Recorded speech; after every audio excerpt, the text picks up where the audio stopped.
الحمد للہ نحمدہ ونستعینہ ونستغفرہ ونتوکل علیہ ونعوذ باللہ من شرور انفسنا ومن سیئات اعمالنا من یہدہ اللہ فلا مضل لہ ومن یضللہ فلا ہادی لہ ونشہد ان لا الہ الا اللہ وحدہ لا شریک لہ ونشہد ان سیدنا محمدا عبدہ ورسولہ۔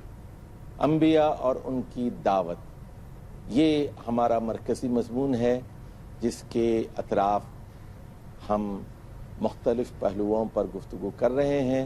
میں ہوں آپ کا میزبان خلیل الرحمن چشتی، اور ہمارے ساتھ شریک گفتگو ہیں پروفیسر عبدالستار حامد صاحب اور ڈاکٹر ادریس زبیر صاحب اور انتہائی محترم پروفیسر محمد یحییٰ صاحب۔ آج کی گفتگو کا ذیلی عنوان ہوگا کہ کائنات کے بنانے والے خالق میں، اللہ میں اور نبی میں کیا فرق ہوتا ہے، کیونکہ انسان بڑا عجیب بندہ ہے کہ کبھی وہ پتھروں کی پوجا کرتا ہے، کبھی چاند سورج کی کرتا ہے، کبھی ستاروں کو خدا سمجھ بیٹھتا ہے، اور کبھی انبیاء کے بارے میں غلو کر کے انہیں خدا بنا لیتا ہے، اور خدائی میں اور رسالت میں امتیاز نہ کرتے ہوئے یہ سمجھتا ہے کہ شاید نبی ہی خدا ہوتے ہیں،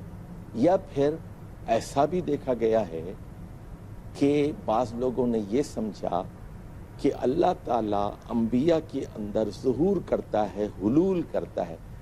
تو ہم سب سے پہلے جاننا چاہیں گے ڈاکٹر ادریس زبیر صاحب سے کہ پیدا کرنے والے خالق اللہ سبحانہ و تعالیٰ میں اور نبی میں کیا فرق ہوتا ہے۔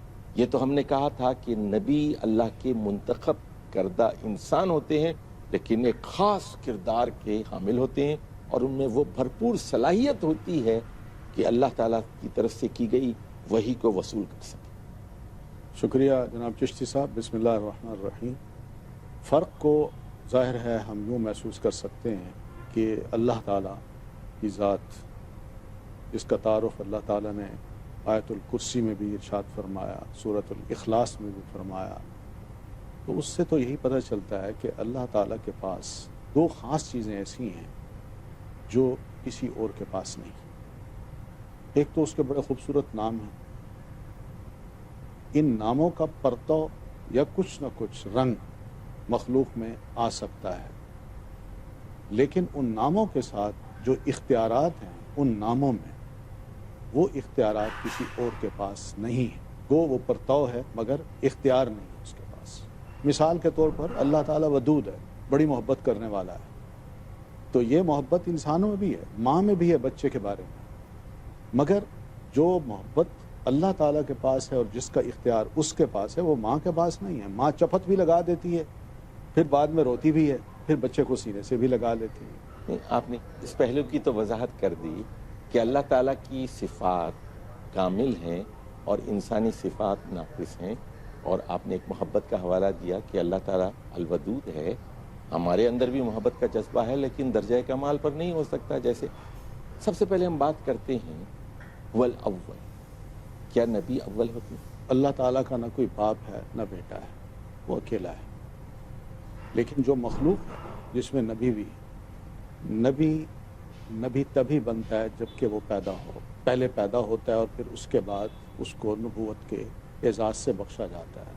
لیکن پیدائش کے لیے ضروری ہے کہ اس کی ماں ہو یا اس کے والدین ہوں، تو نبی انسان ہوتا ہے۔ لیکن پہلے انسان کے تو ہیں ہی نہیں، آدم علیہ السلام۔ وہ کلمہ کن ہے، وہ ابتدا تو ایسے ہونا تھی نا، لیکن اس کے بعد کی جو تخلیق ہے وہ مختلف چار انداز جو انسانوں کی تخلیق کے ہیں وہ قرآن مجید میں اور احادیث میں ملتے ہیں۔ لیکن میں کہنا یہ چاہ رہا ہوں کہ نبی کو ان مراحل سے گزرنا پڑتا ہے کہ وہ پیدا بھی ہو، وہ بچپن بھی گزارے، اس کے اوپر جوانی کا مرحلہ بھی آئے، اور پھر اس کے بعد وہ بڑا ہو تو رشد کی جو کیفیت ہے، حالت ہے، اس تک جو پہنچے تو پھر اللہ تعالیٰ اس کو وحی سے نوازتا ہے، اور اس سے پہلے وہ بالکل اننون ہوتا ہے، اس کو راہ کا پتہ نہیں ہوتا۔ تو اس لیے اللہ اور نبی میں یا اللہ اور رسول میں جو پہلا فرق ہے کہ نبی ایک مخلوق ہے، وہ جب بھی اللہ چاہے وقت کے ساتھ ساتھ پیدا کر دیتا ہے، مگر اللہ تعالیٰ خالق ہے۔ خالق اور مخلوق کو ہم ملا نہیں سکتے۔ خالق کے پاس جو اختیارات ہیں وہ مخلوق کے پاس نہیں ہیں۔ خالق اپنے اختیارات کا استعمال کرتے ہوئے اپنی مخلوق کو کچھ تفویض کر دیتا ہے کہ بھئی تم یہ کام کر لو، اور وہ معجزات کی صورت میں ہوتے ہیں۔ جزاک اللہ خیر۔ پروفیسر عبدالستار صاحب، میں ایک دوسرے حوالے سے بات کرنا چاہتا ہوں۔ ڈاکٹر ادریس زبیر نے تو بات کی کہ خالق اور مخلوق کا ایک بنیادی فرق ہے۔ دوسری بات انہوں نے کی صفات کے حوالے سے کہ اللہ کی صفات کامل و اکمل۔ اب بتائیے زندگی کے حوالے سے، حیات کے حوالے سے نبی اور خدا میں کیا فرق ہے؟ بسم اللہ الرحمن الرحیم۔ بہت شکریہ چشتی صاحب، آپ کا سوال بہت حساس ہے، اور آج کل کے ماحول میں اس سوال کا صحیح اور تفصیلی جواب عوام کو معلوم ہونا اشد ضروری ہے، کیونکہ الوہی اختیارات اور نبوی اختیارات کے درمیان تفریق اور فرق ہمارے ہاں بعض لوگوں نے بالکل مٹا دیا ہے۔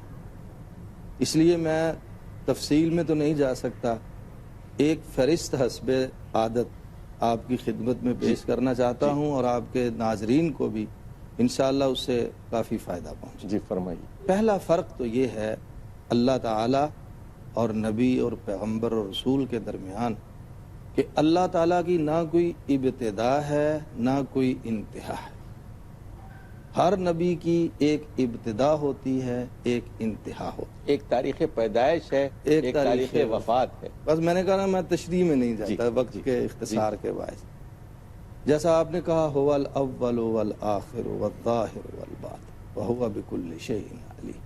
نمبر 2، اللہ جو ہے وہ خالق ہے، رسول اور نبی جو ہوتا ہے وہ مخلوق ہوتا ہے۔ نمبر 3، اللہ تعالی ہمیشہ زندہ ہے، ہمیشہ سے زندہ ہے، ہمیشہ تک زندہ رہے گا، اور بلکہ صحیح بخاری کی روایت کے مطابق جب موت کو بھی موت آ جائے گی، آئی ذہن میں پوری حدیث؟ جی بالکل۔ جب موت کو بھی موت آ جائے گی اور موت کو ذبح کر دیا جائے گا مینڈے کی صورت میں، اللہ تعالیٰ کی ذات اس کے بعد بھی رہے گی، تاکہ ملک الموت کو بھی موت ملک الموت کو بھی موت آ جائے۔ وہ موت کو آ گئی تو پھر ملک الموت پیچھے۔ جو انسان ہے، کیا وہ جنت اور دوزخ میں اچھے اور برے لوگ، کیا وہ ہمیشہ خلود اور ہمیشگی کی زندگی نہیں گزارے ہیں؟ جی گزاریں، جی، لیکن اللہ چاہے گا تو اللہ ہوگا۔ چاہے گا۔ اللہ اور اس کے رسول اور نبی کے درمیان جو فرق، وہ ایک یہ بھی فرق ہے، جیسا میں نے کہا کہ اللہ ہمیشہ زندہ، هو الحی، وہ ہمیشہ زندہ ہے، ہمیشہ تک زندہ رہے گا۔ کوئی نبی نہ ہمیشہ زندہ رہا ہے نہ زندہ رہ سکتا ہے۔ سیدہ عائشہ طاہرہ رضی اللہ عنہا کا فرمان ہے کہ اگر کسی انسان کو مداومت اور ہمیشہ کی زندگی نصیب ہوتی تو رسول مکرم صلی اللہ علیہ وسلم کا حق تھا کہ آپ ہمیشہ زندہ رہتے، لیکن قرآن اور صحیح احادیث اس امر کی وضاحت کرتی ہیں کہ رسول پاک علیہ السلام کو بھی موت آئی، آپ نے موت کا ذائقہ چکھا، آپ کو غسل دیا گیا، آپ کو کفن پہنایا گیا، آپ کا روضہ اطہر قبر منور ہے، آپ کو دفن کیا گیا۔ تو زندگی اور موت کے حوالے سے بھی اللہ اور اس کے رسول کے درمیان فرق ہے۔ علم کے حوالے سے اللہ کا علم لامحدود ہے، اور نبی کا علم جو ہوتا ہے وہ محدود ہوتا ہے، وہ اللہ کا عطا کردہ ہوتا ہے۔ اللہ کا علم عطائی نہیں ہے، پیغمبر اور رسول کا علم جو ہوتا ہے وہ عطائی ہوتا ہے۔ اور ایک فرق اور ہے کہ اللہ تعالی آمر ہے، حکم دینے والا ہے، پیغمبر مأمور ہے، وہ اس کے حکم کا پابند ہے، وحی کا پابند ہے۔ جیسا پچھلے پروگرام میں ہم نے اس کی تفصیل بیان کی، آپ نے بھی، میں نے بھی، دوسروں نے، کہ اللہ حکم دیتا ہے، پیغمبر اس حکم پر عمل کا پابند بھی ہے اور اس کو آگے پہنچانے کا بھی پابند۔ اور ایک فرق یہ بھی ہے چشتی صاحب کہ پیغمبر عابد ہوتا ہے، اللہ معبود ہوتا ہے۔ پیغمبر معبود نہیں ہوتا، پیغمبر عبادت گزار ہوتا ہے۔ اور آپ نے خود اپنے بارے میں فرمایا رسول مقبول علیہ السلام نے کہ انی اخشاکم و اتقاکم للہ۔ اچھا، آپ نے علم کے حوالے سے گفتگو کی تھی کہ مکمل علم اللہ تعالیٰ کے پاس ہے، اور پیغمبروں کے پاس مکمل علم نہیں ہوتا، انبیاء کے پاس قدرت کے بارے میں بتائیں، طاقت اور قدرت، اختیارات، مختار کل جس کو ہم کہتے ہیں آسان الفاظ، کیونکہ میں تو آسان الفاظ میں بات کرنا ہوں نا، وہ جو عام اصطلاحات استعمال ہوتی ہیں۔ ہمارے ہاں بعض لوگوں نے یہ عقیدہ بنا رکھا ہے کہ رسول پاک علیہ السلام یا فلاں انبیاء، بلکہ غیر نبی کو بھی آج کل تو لوگ مختار کل مانتے ہیں کہ سارے اختیارات جو ہیں وہ فلاں ہستی کے پاس ہیں، جبکہ قرآن مجید یہ کہتا ہے کہ ہر قسم کے اختیارات کا کلی مالک صرف اور صرف اللہ تعالی ہے۔ اللہ نے اپنے اختیارات میں کسی کو حصے دار نہیں بنایا، یہاں تک کہ کسی پیغمبر، نبی اور رسول کو بھی اپنا سہیم اور ساجی نہیں بنایا۔ جزاک اللہ خیر۔ ناظرین، انتہائی اہم اور حساس گفتگو ہے، آپ نے یہ بات توجہ سے سنی ہوگی۔ اللہ میں اور نبی میں کیا فرق ہوتا ہے؟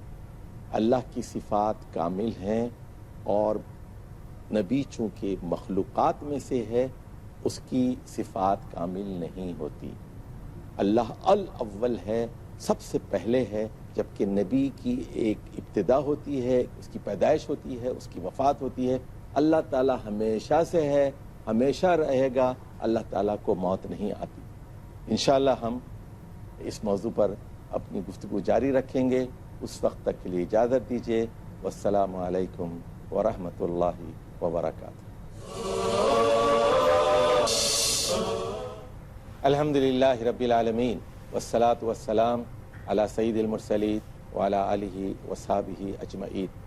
وقفے سے پہلے ہم گفتگو کر رہے تھے کہ کائنات کے پیدا کرنے والے خدا اللہ سبحانہ و تعالی میں اور اللہ کی طرف سے انسانوں کے اندر سے منتخب کیے گئے انبیاء اور رسولوں میں کیا فرق ہوتا ہے، اور چند چیزیں ہمارے سامنے آئی تھیں۔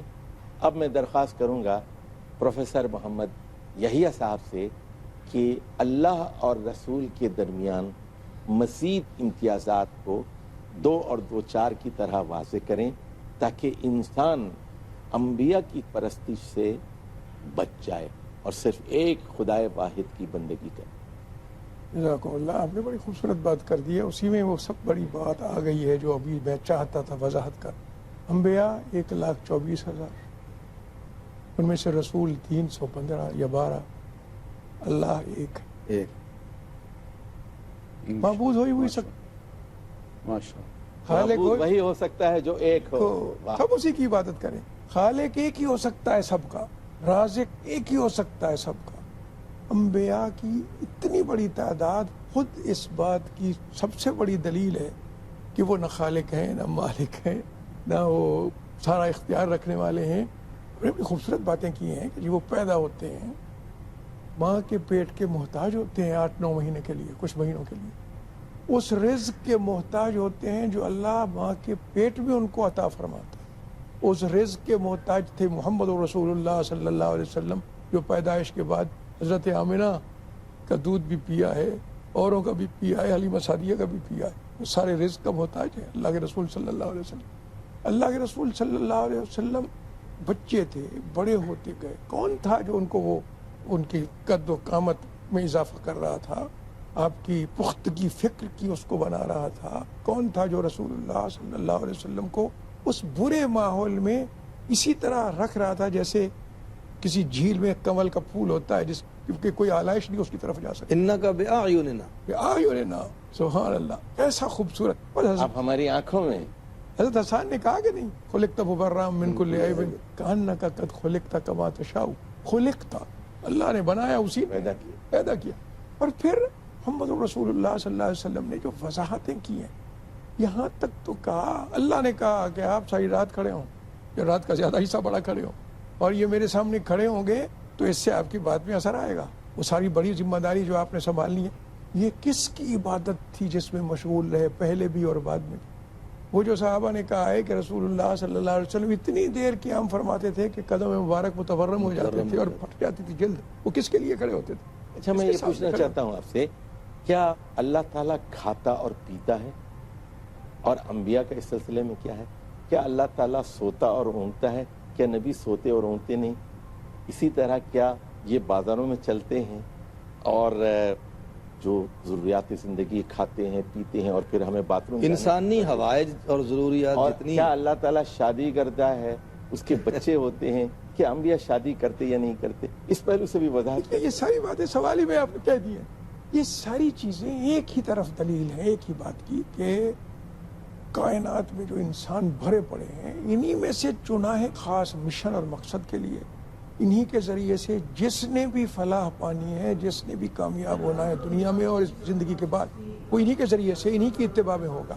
لیکن یہ سارے کے سارے اسی کی طرف بلانے والے، اسی کی بندگی، اسی کے حکم کے ماننے والے اور منوانے والے، اسی کی عبادت. اللہ کے رسول صلی اللہ علیہ وسلم تو یہاں تک فرما دیا. یہ تو قرآن نے بھی کہا کہ وہ حضرت عیسیٰ بھی اور حضرت مریم بھی ہمارے رزق کے محتاج، گفتگو کے محتاج. اللہ کے رسول نے صلی اللہ علیہ وسلم نے یہاں تک کہا کہ میں مانگتا ہوں اس سے، تم بھی مانگو، اور جو نہیں مانگتا اس سے وہ ناراض ہوتا ہے. اور فرمایا کہ میں ایک دن میں 100 بار استغفار کرتا ہوں. واہ، کیسی بندگی کی تو ہر ادا جو ہے اس کو اللہ کے رسول نے اپنی قول سے بھی، اپنے عمل سے بھی، نمونہ زندگی سے بھی واضح کر دیا کہ بندگی کیا ہوتی ہے. بندگی یہی ہے کہ رات ساری رات کھڑے رہے. مجھے آپ کی گفتگو سے قرآن مجید کی ایک آیت یاد آ جی، رہی جی. اللہ اور اس کے رسول میں کھانے پینے چلنے پھرنے کے حوالے سے کیا فرق ہے. خود اللہ تعالیٰ فرماتا ہے اللہ الذی خلقکم ثم رزقکم ثم یمیتکم ثم یحییکم ثم الیہ ترجعون. اور یہ سب ترجمہ پروفیسر صاحب کا. اور یہ دیکھیے اللہ نے تمہیں پیدا کیا، پھر تمہیں زندگی دیتا ہے، پھر رزق دیتا ہے، زندگی، رزق، موت. جی، اور سارے انبیاء اسی میں سے گزرے. سارے انبیاء. خلقکم من ضعف ثم جعل من بعد ضعف قوة ثم جعل من بعد قوة ضعفا وشيبا. اور یہ سب انسان مراحل. خوبصورت آیت ہے کہ انسان کمزور پیدا ہوا، پھر اس کو قوت عطا کی، پھر اس کے بعد پھر ادھیڑ عمر آئی، پھر بڑھاپا. اللہ سے پاک ہے. اور تمام انبیاء پہ یہ آیا، تمام انبیاء پہ ادھر یہ سارے یہ بابو. اور یہ دیکھیے ہمارے جو ایمان کا بنیادی گواہی ہے، جب ہم کہتے ہیں تو اب ایمان ہوتا ہے. اس میں کیا ہے؟ اشہد اللہ الہ الا اللہ وحدہ لا شریک لہ واشہد ان محمدا. یہاں تک آ کے رک جائے، کلمہ پورا نہیں ہوا. جی جی. اشہد ان محمدا عبدہ ورسولہ. اللہ کے رسول صلی اللہ علیہ وسلم نے اس کی محبت میں ہر طرح کی اذیت سہی. اسے بھی ابھی طالب معصور رہنا سہا، بھوک سہی، پتھر کھائے، خون بہا. صاحب ہمارے ناظرین بہت سارے ایسے ہیں جو مسلمان نہیں ہیں، جن لوگوں کا مختلف دیگر مذاہب سے تعلق ہے، اور میں چاہتا ہوں کہ آپ ان لوگوں سے خطاب فرمائیں اور بتائیں کہ دنیا میں نیک لوگوں کو کیوں خدا سمجھا گیا ہے. رام کی پوجا کیوں ہوئی، کرشن کی پوجا کیوں ہوئی، گوتم کے مجسمے کیوں بنائے گئے، عیسیٰ اور مریم کے مجسمے چرچ میں کیوں رکھے گئے، عزیر علیہ الصلوۃ والسلام کو اللہ کا بیٹا کیوں بنایا گیا. اللہ میں اور یہ انبیاء میں، نیک لوگوں میں کیا فرق ہے اور کیوں التباس ہوا؟ تفریق جو ہے، دیکھیے یہ سب محسن تھے، ان سے انسان کو بہت ساری بھلائیاں پہنچی، نیکی کے راستے واضح ہوئے، انسانی خدمت کا نمونہ ان کی زندگی میں تھا. ان تمام چیزوں سے محبت میں ایسا غرق ہو جاتا ہے بعض اوقات انسان، اور شیطان موجود ہے اس کو گمراہ کرنے کے لیے. محبت میں غلوف جو ہے، محبت میں غلوف، اسی سے یہ سب ایگزیجریشن، یعنی میں انگریزی میں اگر بیان کروں غلو کے لیے کہ exaggeration of love leads to شرک، and people think that the good people are god اور دی سمبل آف گاڈ. اور سب سے بڑی ایک یہ بات کہ محبت میں بڑھ گئے ہم حد سے زیادہ، اور ہم نے تفریق ختم کر دی. اور ایک بہت بڑی بات یہ ہے کہ ہم جہالت میں بھی بڑھ گئے، جو لوگ ان کو خدا بنائے، اس لیے کہ ان سب نے تو یہی کہا تھا ہم ایک ہی کے بندے، اسی کے بندے. ان کا تو وجود، ان کا زندگی کا سارا عمل، ان کی بات ایک ہی چیز کی شہادت ہے کہ ہم معبود نہیں ہیں، عبد ہیں، اور معبود وہ ہے جس کی ہم عبادت کرتے ہیں. ہم سب کو یہی چاہتے ہیں. میں ایک سوال آپ سے کرنا چاہ رہا تھا کہ نبی کیا بھولتے ہیں اور کیا اللہ تعالیٰ بھولتا ہے؟ اس حوالے سے آپ دلیلیں رکھیں. دیکھیے اللہ تعالیٰ تو خالق ہے، وہ تو کہتا ہے، جیسے حضرت موسیٰ علیہ الصلوۃ والتسلیم نے فرعون کو یہی جواب دیا تھا کہ لا یضل ربی ولا ینسیٰ، میرا رب کی بھی کبھی نہیں بھولتا. وما کان ربک نسیا، وما کان یہ قرآن مریم نے سورۃ مریم کی. وما کان ربک نسیا، یعنی میں پہلے وہ آیت ترجمہ جی. کروں. میرا رب وہ ہے، اس نے سوال کیا تھا نا ما رب العالمین، تو اس کے جواب میں آگے جا کے انہوں نے فرمایا کہ میرا رب وہ ہے جو نہ گمراہ ہوتا ہے اور نہ ہی وہ بھولتا ہے۔ بلکہ اس کا اس ترجمہ کو ماضی یزیدوں کی کا ایک یہ بھی کیا گیا نہ جو گم ہوتا ہے، گم ہوتا ہے، جو گم ٹھیک، ہر بالکل وقت بالکل ہر صحیح، جگہ، ہر جگہ۔ بالکل صحیح، گم ہوتا ہے۔ تو مسئلہ وہ کہاں ہے؟ وہ ہے، لیکن